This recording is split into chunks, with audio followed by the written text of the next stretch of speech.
नमस्कार। दैनिक पत्र पत्रिकाको संगालो कार्यक्रम अखबारमा यहाँलाई हार्दिक स्वागत गर्दछौं। प्राविधिक साथी राजु थापा र मश्रिया नेपाल। आज मिति 2080 साल जेठ 4 गते बिहिबार ज्येष्ठ कृष्ण पक्ष चतुर्दशी तिथि तदनुसार मे महिनाको 18 तारिक सन् 2023 नेपाल सम्मत 1143।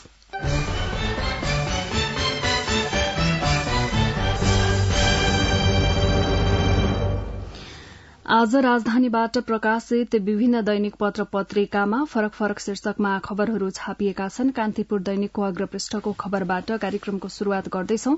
अनुसन्धानको डाँडापारी बादल शीर्षकमा छापिएको खबर हो यो। भूटानी शरणार्थी बनाएर अमेरिका पठाउने भन्दै नेपाली नागरिकबाट पैसा उठाउने संगठित गिरोहमा संलग्नता खुलेपछि तत्कालीन गृहमन्त्री रामबहादुर थापा बादलका छोरा प्रतीक फरार रहेका छन्। उनले गिरोहबाट कम्तीमा पनि 1 करोड़ लिएको खुलेको छ। त्यस्तै थापाका तत्कालीन सुरक्षा सल्लाहकार इन्द्रजित राई हिरासतमा रहेका छन्। उनले 5.5 करोड़ लिएको प्रहरीले पुष्टि गरेको छ। गृह मन्त्रालयमा बसेर छोरा र सल्लाहकारले गिरोह चलाएको पुष्टि हुँदा पनि थापा ओझेलमा हुनुहुन्छ। थापाले मन्त्रीस्तरीय निर्णयबाट गठन गरेको विवादास्पद कार्यदलले नै संगठित अपराधको शिलान्यास गरेको थियो। मानव तस्करी गिरोहका अगुवा केशव दुलाल र सानो भण्डारीको योजनामा नेपाली नागरिकलाई भूटानी शरणार्थी बनाएर अमेरिका पठाउने भन्दै पैसा संकलन गरिएको थियो। तर कार्यदल गठन गर्ने थापाको भूमिकामा अनुसन्धान भएको छैन। कान्तिपुर दैनिकले अग्रपृष्ठमा छापेको छ। नागरिक दैनिकले अग्रपृष्ठमा 5 कसुर र आकर्षित हुने शीर्षकमा खबर बनाएको छ। नक्कली भूटानी शरणार्थी प्रकरणमा प्रहरीले हालसम्मको अनुसन्धान संगठित अपराध सम्बन्धी कसुरमा गरिरहेको छ। शुरूमा ठगी सम्बन्धी कसुरमा अनुसन्धान थालेको प्रहरीले यो प्रकरणमा थुप्रै व्यक्ति जोडिएर योजनाबद्ध रूपमा ठगी गिरोह सञ्चालित रहेको पाएपछि संगठित अपराधमा अनुसन्धान गर्न जिल्ला अदालत काठमाण्डुबाट अनुमति मागेको थियो। अदालतले सहमति दिएपछि हालसम्मको अनुसन्धान संगठित अपराधकै सन्दर्भमा भइरहेको छ। अनुसन्धानमा खुल्दै गएका तथ्यका आधारमा यो प्रकरण अब ठगी सम्बन्धी कसुर र संगठित अपराधमा मात्रै सीमित हुने देखिन्न। यो प्रकरणमा संलग्नता पाएकाहरूमाथि झण्डै 5 कसुर आकर्षित हुन सक्ने अनुसन्धान अधिकारीहरू बताउँछन्। जसमा अनुसन्धान भइरहेको ठगी सम्बन्धी कसुर, संगठित अपराध सम्बन्धी कसुर, राज्य विरूद्धको कसुर र लिखत सम्बन्धी कीर्ति कसुर जिल्ला सरकारी वकिल कार्यालयबाट काठमाण्डु नै चलाउन सकिने देखिएको छ। यस्तै यो प्रकरणमा भ्रष्टाचार निवारण ऐन 2059 अनुसारको कसुर पनि आकर्षित हुने देखिएको छ। जसको अनुसन्धान र तहकीकातका लागि अख्तियार दुरूपयोग अनुसन्धान आयोगमा फाइल पठाउन सकिने प्रावधान रहेको जानकार बताउँछन्। अख्तियारले अनुसन्धान गरेर विशेष अदालत मार्फत मुद्दा चलाउन सक्छ। 5 कसुर आकर्षित हुने शीर्षकमा नागरिक दैनिकले अग्रपृष्ठमा खबर बनाएको छ। पूर्व गृह मन्त्री र सचिव बीच पोल खोलाखोल शीर्षकमा पनि नागरिक दैनिकले नै खबर बनाएको छ। अग्रपृष्ठमा नेपाली नागरिकलाई नक्कली भूटानी शरणार्थी बनाएर अमेरिका पठाउने गिरोहमा सहभागी भएको भनी आरोप लाग्नुभएका पूर्व गृहमन्त्री बालकृष्ण खाँडले सबै विषय कर्मचारीले तयार गर्ने भएकाले त्यस्तो प्रक्रियामा मन्त्रीको सहभागिता नरहेको भन्दै पन्छिनु भएको छ। सरकारी वकिलका साथमा मंगलबार करिब 11 घण्टा बयानमा बस्नुभएका पूर्व गृहमन्त्री खाँडले नेपाली नागरिकलाई भूटानी बनाउने प्रतिवेदन नयाँ बनाएको वा पैसा लिएको भनी आफूमाथि लागेका आरोपलाई पूरै अस्वीकार गर्दै गृह मन्त्रालयमा रहेका प्रतिवेदनहरूको संरक्षण गर्ने दायित्व र जिम्मेवारी सरकारी कर्मचारीकै भएको बताउनु भएको थियो। उहाँले सचिव स्तरबाट निर्णय भई आएका फाइल सदर गरेको र आफू कर्मचारीमाथि पूर्ण रूपमा विश्वस्त बनेको दावी गरेको स्रोतको दावी छ। उहाँले हाम्रा प्रश्नको उत्तर दिँदा सचिवतिर देखाउनु भएको छ। खास गरी उहाँले आफूमाथि लागेका सबै आरोप अस्वीकार गर्नु भएको छ। स्रोतले भन्यो, अनुसन्धान अन्तिम अवस्थामा आइपुग्दा सो प्रकरणको मुद्दा बुझाउने चटारोमा रहेको प्रहरीले सोमबार र मंगलबार पूर्व गृहमन्त्री खाँडसँग सरकारी वकिल संघको रुहबरमा बयान लिएको थियो। नक्कली भूटानी शरणार्थी प्रकरणमा उहाँमाथि नीतिगत भ्रष्टाचार गरेको र अनधिकृत रूपमा आर्थिक लाभ लिएको आरोप लागेको छ। तर यी दुवै उहाँले अस्वीकार गरेको स्रोतले जनाएको छ। सरकारी वकिलका साथमा मंगलबार करिब 11 घण्टा बयानमा बसेका पूर्व गृहमन्त्री खाँडले नेपाली नागरिकलाई भूटानी बनाउन नयाँ प्रतिवेदन बनाएको वा पैसा लिएको भनी आफूमाथि लागेका आरोपलाई पूरै अस्वीकार गर्दै गृह मन्त्रालयमा रहेका प्रतिवेदनहरूको संरक्षण गर्ने दायित्व र जिम्मेवारी सरकारी कर्मचारीकै भएको बताउनु भएको थियो। 5 कसुर आकर्षित हुने पूर्व गृहमन्त्री र सचिव बीच पोल खोलाखोल नागरिक दैनिकले अग्रपृष्ठमा छापेको छ।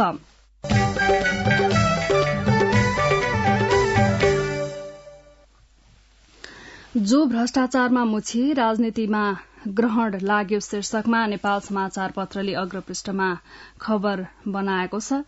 तत्कालीन कांग्रेस नेता खुमबहादुर खड्कालाई सर्वोच्च अदालतले 30 साउन 2069 मा भ्रष्टाचारी ठहर गर्दै 1.5 वर्ष कैद र 94,74,122 रूपियाँ बिगो र त्यति नै जरिवाना गर्ने फैसला सुनायो। पदको दुरूपयोग गरी अकुत सम्पत्ति कमाएको भन्दै सर्वोच्चको तत्कालीन न्यायाधीशहरू कल्याण श्रेष्ठ र वैद्यनाथ उपाध्यायको इजलासले खड्कालाई दोषी ठहर गरेको थियो। त्यसपछि जेल सजाय भोगेका खड्का जेल मुक्त हुँदा कार्यकर्ताले भव्य स्वागत सहित रियाली निकालेर नगर परिक्रमा नै गराएका थिए। तर पछिल्लो राजनैतिक दल सम्बन्धी कानून अनुसार खड्का कांग्रेसको पार्टी साधारण सदस्य समेत बन्न सक्नु भएन। यस्तै कांग्रेस नेता चिरञ्जीवी वाग्लेलाई पनि 2067 सालमा सर्वोच्च अदालतले अकुत सम्पत्ति मुद्दामा दोषी ठहर गरेको थियो। सर्वोच्चका तत्कालीन प्रधान न्यायाधीश रामप्रसाद श्रेष्ठ र वरिष्ठ न्यायाधीश खिलराज रेग्मीको संयुक्त इजलासले 2 करोड़ 3 लाख रूपियाँ जरिवाना र 18 महिना जेल सजायको फैसला सुनायो।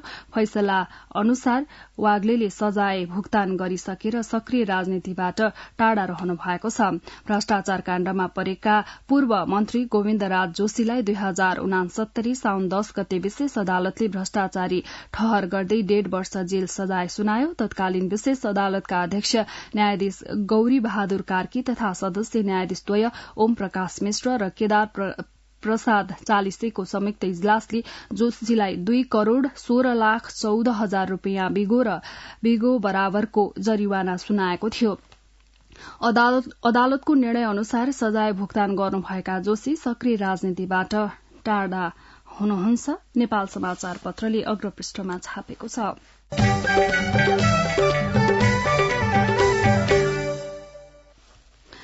नागरिक उन्मुक्ति पार्टी नाउपाका संरक्षक तथा टिकापुर घटनाका अभियुक्त रेशम चौधरीले सर्वोच्च अदालतले गरेको फैसला स्वीकार्नुको विकल्प नभएको बताउनु भएको छ। उहाँले हिजो एक विज्ञप्ति प्रकाशित गरी आफूमाथिको जन्मकैदको सजाय सदर गर्ने सर्वोच्च अदालतको फैसला न्यायिक नभए पनि स्वीकार्नुको विकल्प नभएको बताउनु भएको हो।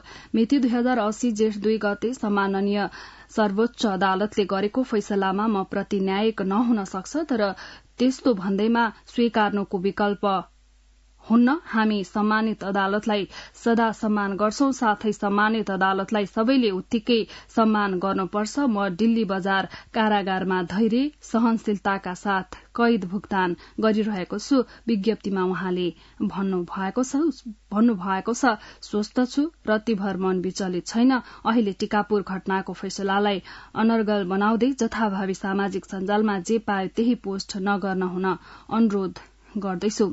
यसैबीच नाउपाले लाल आयोगको प्रतिवेदन सार्वजनिक गर्न माग गरेको छ। सो पार्टीले हिजो काठमाण्डुमा पत्रकार सम्मेलन गरी सर्वोच्च अदालतका पूर्व न्यायाधीश गिरीश चन्द्र लाल नेतृत्वको आयोगको प्रतिवेदन सार्वजनिक गर्न माग गरेको हो। सो आयोगको प्रतिवेदन सार्वजनिक नगरी आफूहरू चरणबद्ध रूपमा आन्दोलन गर्न बाध्य हुने समेत सो पार्टीले जानकारी दिएको छ। राजधानी दैनिकले अग्रपृष्ठमा छापेको छ।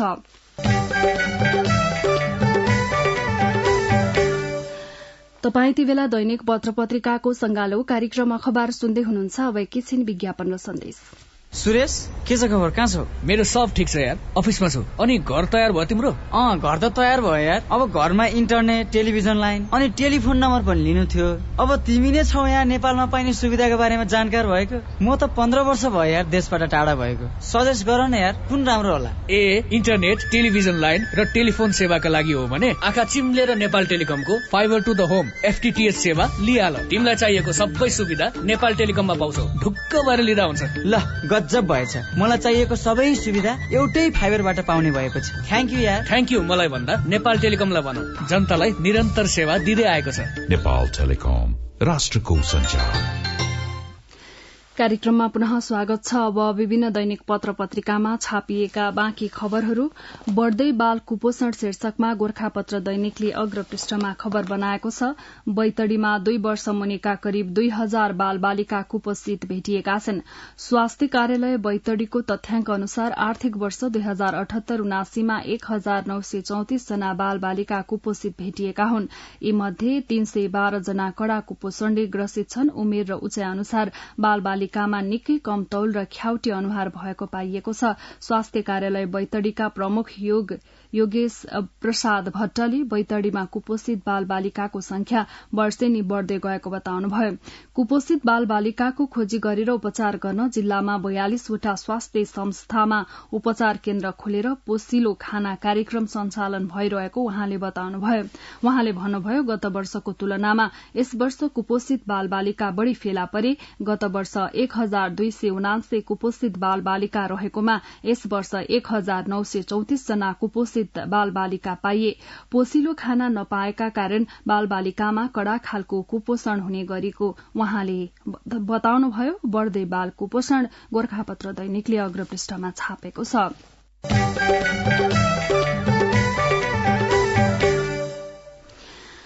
अमेरिकी प्रतिवेदनको दावी हिन्दू राष्ट्रका पक्षमा बोल्न नेपालका नेतालाई भाजपाको पैसा शीर्षकमा कान्तिपुर दैनिकले अग्रपृष्ठमा खबर बनाएको छ।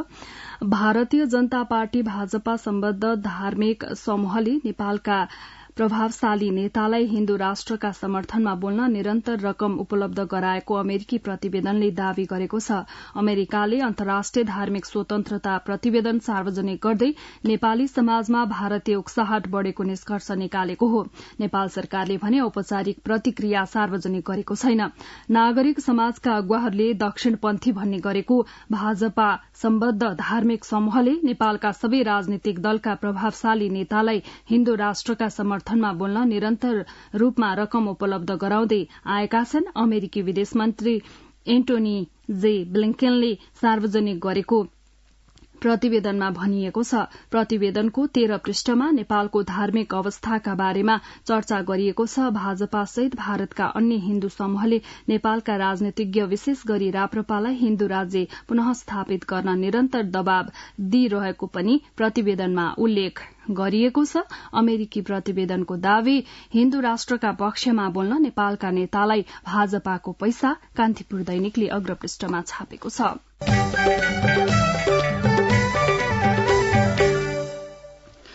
गत वर्ष सम्पन्न स्थानीय निर्वाचनमा खर्च विवरण नबुझाउँदा कार्यवाहीमा परेर जरिवाना तिरेका उम्मेद्वारले आफूले दाखिला गरेको राजस्व फिर्ता पाउनुपर्ने माग गरेका छन्। यो खबर गोर्खापत्र दैनिकले अग्रपृष्ठमा छापेको छ। राजस्व दाखिला गरेका 137 मध्ये 10 जना उम्मेद्वारले कानूनले समानताबीच असमान व्यवहार गर्न नहुने भन्दै आयोगमा निवेदन दिएका छन्। निर्वाचन आयोगका प्रवक्ता शालिग्राम शर्मा पौडेलले भन्नुभयो, निर्णय अटेरी गर्नेको मिनाहा हुने र कानूनको पालना गर्नेलाई कार्यवाही सहनुपर्ने असमान व्यवहार हुन नहुने भन्दै राजस्व फिर्ताको मागसहित आयोगमा निवेदन परेको छ। तत्कालीन राष्ट्रपति विद्यादेवी भण्डारीले मन्त्री परिषदको सिफारिशमा फागुन 5 गते स्थानीय तह सदस्य निर्वाचनका उम्मेद्वारलाई निर्वाचन आयोगले तोकेको जरिवाना रकम माफी मिनाहा गर्नु भएको थियो। काठमाडौँ महानगरपालिकाको प्रमुख पदका उम्मेद्वार सुमन सायमीले जरिवाना बुझाएका उम्मेद्वारलाई संगठित गर्ने प्रयासमा लागेको बताउनुभयो। उहाँले भन्नुभयो, राजस्व फिर्ता गर्न निवेदन दिँदा आयोगले आफ्नो क्षेत्राधिकार बाहिरको विषय भनेपछि अलग्गै प्रक्रियामा जाने तयारीमा छौं। उहाँले जेठभित्रै सर्वोच्च अदालतमा मुद्दा दर्ता गर्ने जानकारी दिनुभयो। उम्मेद्वारको खर्च विवरण प्रकरण जरिवाना फिर्ता माग गोर्खापत्र दैनिकले अग्रपृष्ठमा छापेको छ।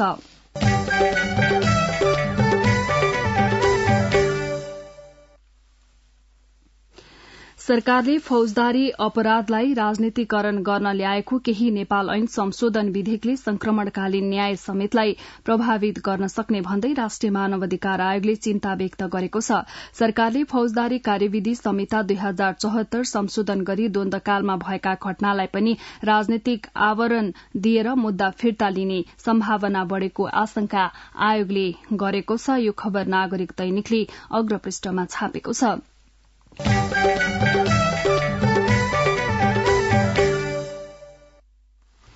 14 मन्त्रालयलाई काठमाडौँ महानगरपालिकाको ताकेता नेपाल समाचार पत्रले अग्रपृष्ठमा छापेको खबरको शीर्षक हो।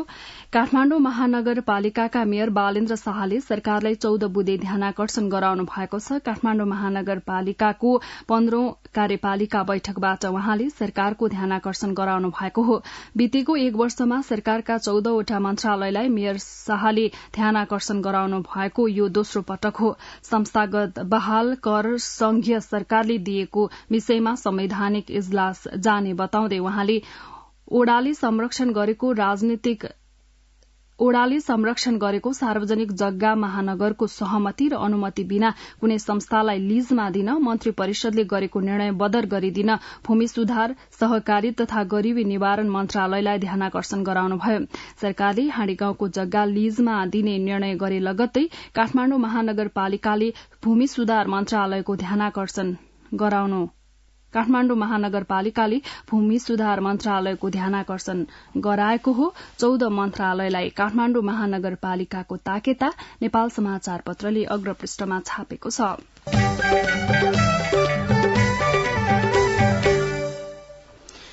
विश्व कीर्तिमानी आरोही कामेरिता शेर्पा 27औं पटक सगरमाथाको शिखरमा पुग्न सफल हुनु भएको छ।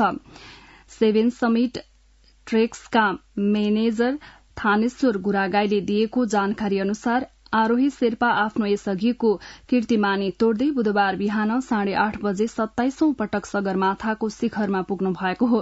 एकजना विदेशी आरोहीलाई लिएर शेर्पा बिहान सगरमाथा शिखरमा पुगेको सो ट्रेक्सले जनाएको छ। यसअघि 26औं पटक सगरमाथाको सफल आरोहण गरिसक्नु भएका शेर्पाले 27औं पटक सगरमाथा आरोहण गरेर आफ्नै कीर्तिमानी तोड्नु भएको हो। कामेरिता 27औं पटक सगरमाथा चुचुरोमा राजधानी दैनिकले अग्रपृष्ठमा छापेको छ।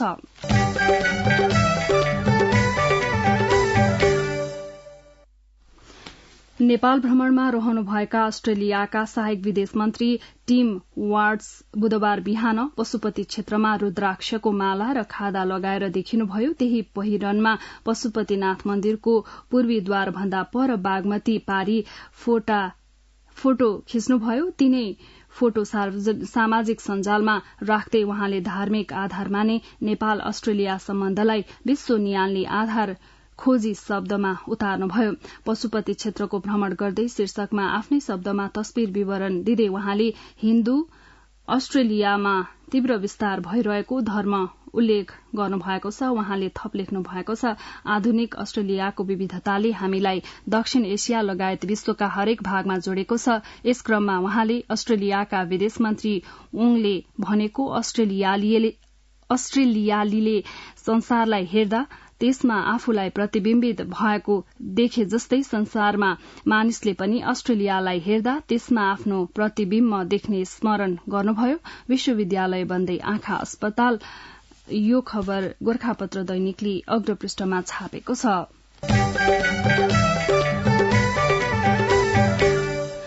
अब विभिन्न दैनिक पत्र पत्रिकामा छापिएका सम्पादकीयहरू। गोर्खापत्र दैनिकले सम्पादकीयमा आज नागरिक समस्या प्राथमिकतामा शीर्षकमा सम्पादकीय बनाएको छ। संविधानत योग्य भएर पनि एउटै परिवारका कुनै सदस्यले नागरिकता पाउने तर कुनैले गैर नागरिकका रूपमा कठोर जीवन बिताउनु परेको छ।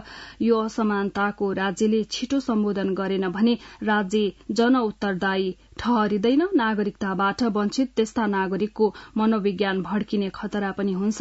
अत राज्यले भू राजनीतिक संवेदनशीलताको पनि यथोचित हेक्का राखी नागरिकता समस्या सदाका लागि समाधान गर्नुपर्छ, तर नागरिकता नाङ्लोमा राखेर बाँड्ने बेच्ने वस्तु होइन भन्ने पनि उत्तिकै मननीय छ। नागरिक समस्या प्राथमिकतामा शीर्षकमा गोर्खापत्र दैनिकले सम्पादकीय बनाएको छ। यता कान्तिपुर दैनिकले हात्ती आयो फुस्सा नहोस् बिआरआई शीर्षकमा सम्पादकीय छापेको छ। काठमाण्डुको पर्याप्त तयारी र पहल हुँदाहुँदै चिनिया पक्ष नै नेपालमा बीआरआई अन्तर्गत कुनै पनि परियोजना अघि बढ़ाउन अनिच्छुक देखियो भने चाहिँ त्यति बेला नेपालले पनि स्पष्ट दृष्टिकोण बनाउनु पर्ने हुन्छ। तर आफै बीआरआई प्रति सम्पूर्ण रूपमा अरूचि भए जस्तो सन्देश भने काठमाण्डुले कदापि दिनुहुन्न, कान्तिपुर दैनिकले सम्पादकीयमा छापेको छ। नागरिक दैनिकले महानगरको मानवीयता शीर्षकमा सम्पादकीय बनाएको छ। एउटा भनाइ नै छ कि माग्ने मान्छे हात्ती नै चढ़ेर आए पनि उसलाई दान दिनु एउटा असल मान्छेको कर्तव्य हो। बालेनले यो भनाइलाई सार्थक तुल्याएर आफूलाई असल मान्छे प्रमाणित गरे, तर अरू के राज्य यसमा संवेदनशील हुनु पर्दैन भन्दै नागरिक दैनिकले सम्पादकीय बनाएको छ। नेपाल समाचार पत्रले जिउँदो शहीद प्रतिको सदा सहायता शीर्षकमा सम्पादकीय छापेको छ भने राजधानी दैनिकले जिल्ला अस्पताल बैतडीले सिकाएको पाठ शीर्षकमा सम्पादकीय छापेको छ।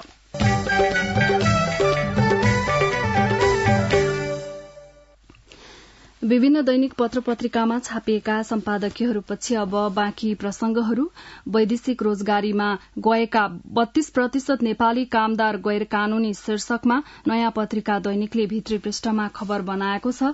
विदेश पुगेका नेपाली कामदार मध्ये करिब 32% गैर कानूनी प्रक्रियाबाट विभिन्न मुलुक पुगेको एक अध्ययनले देखाएको छ। प्रवासी नेपाली समन्वय समिति पीएनसीसी र इक्विडिएम रिसर्च सेन्टरले सार्वजनिक गरेको आप्रवासनका क्रममा नेपाली श्रमिकले भोग्नु परेको चुनौतीको अवस्था विषयक अध्ययन प्रतिवेदनले यस्तो देखाएको हो। पछिल्लो 5 वर्षमा करिब 48%ले संस्थागत र 20%ले व्यक्तिगत श्रम स्वीकृति लिएर रोजगारीमा गएको उल्लेख छ। अन्य कामदार भने गैर कानूनी माध्यमबाट विभिन्न मुलुकमा पुगेको इक्विडेम रिसर्च नेपालका कार्यकारी निर्देशक तथा अध्ययनका प्रमुख अनुसन्धानदाता रामेश्वर नेपालले बताउनुभयो। उनीहरू भिजिट भिजा जस्ता गैर कानूनी प्रक्रियाबाट वैदेशिक रोजगारीमा पुग्ने गरेको उहाँको भनाइ छ। यो खबर नयाँ पत्रिका दैनिकले भित्री पृष्ठमा छापेको छ।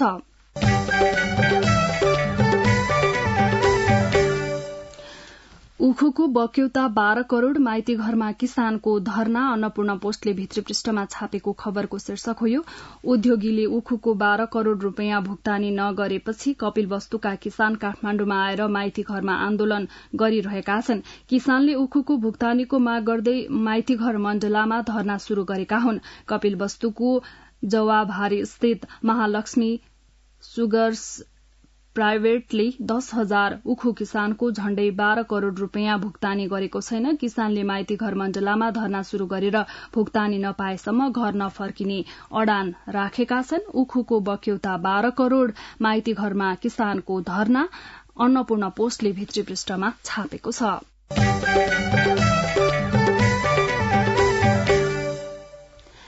यिनै विभिन्न दैनिक पत्र पत्रिकामा छापिएका विविध प्रसंगसँगै हामी कार्यक्रमको अन्त्यमा आइपुगेका छौं। प्रविधिमा सहयोग गर्नुहुने राजु थापालाई धेरै धन्यवाद दिँदै म श्रेया नेपाल पनि विदा हुन्छु। यसपछि कार्यक्रम अन्तर्संवाद सुन्न सक्नुहुनेछ। हवस् त, नमस्कार।